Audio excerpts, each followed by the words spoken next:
நம்ம சின்ன பசங்களுக்கு நிறைய கருத்து இருக்குது. ஏ சர்டிஃபிகேட் ரிவோக் பண்ணுங்கண்ணா, நல்லா பார்க்கலாம்ண்ணா, பசங்களாக பார்க்கலாம், ஒன்றும் தப்பு இல்லை. இல்லை என்ன இருக்குது ஏ சர்டிஃபிகேட் கொடுக்கறதுக்கு? ஒன்றுமே இல்லை, நல்ல படம், பசங்களுக்கு நிறைய கருத்து இருக்குது, இதை விடலாம். படம் ஏன் எலெக்ஷனுக்கு முன்னாடி வரலன்றது தெரியுது. இது வந்து 2026 எலெக்ஷனுக்கானது இல்லை, 2029 எலெக்ஷனுக்கான படம். 29 அப்போ ரீலீஸ் பண்ணுங்க, பிஜேபி கவரும்.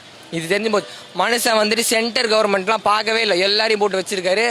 இன்னைக்கு நம்ம என்ன அரசியல் தெரிஞ்சுக்கணுமோ அதனால கமர்ஷியல் எலிமெண்ட்டு மசாலாலாம் விட்டுருங்க ப்ரோ.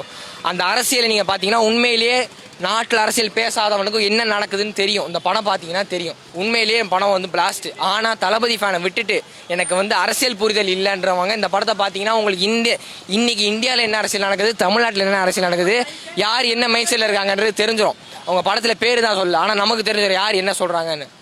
இதில் உமன் எவன் போகிற மாதிரி நிறைய இருக்குண்ணா, அதனால இவர் இந்த இதே எடுத்திருக்காரு. அதில் வந்து மமிதா பைஜுக்கு செம்மையான கேரக்டர், அவங்கள சூப்பராக நடிச்சிருக்காங்க. அப்புறமா அவங்களோட இப்போ தமிழ்நாட்டில் நடக்கிற கலவரத்தெல்லாம் வந்து எடுத்து வச்சிருக்காரு. உமன்ஸ் வந்து கொஞ்சம் ஸ்டாண்டப் ஆகணும்னு நினைக்கிறாங்க, அவங்கள வந்து நம்ம அடக்காமல் அவங்கள விட்டா நல்லா வரும் தமிழ்நாடு. குட் டச் பேட் டச்லாம் வந்துட்டு ரொம்ப, அதாவது அது வந்து படத்தில் பார்க்கும்போது ஓப்பனாக இருக்கும். பட் அப்படி கிடையாது. இப்போ இந்த படத்துக்கு ஏ சர்டிஃபிகேட் கொடுத்தனால 18 வயசு மேலே இருக்கிறவங்க குட் டச் பேட் தெரிஞ்சு எதுவும் பண்ண போகிறதில்ல.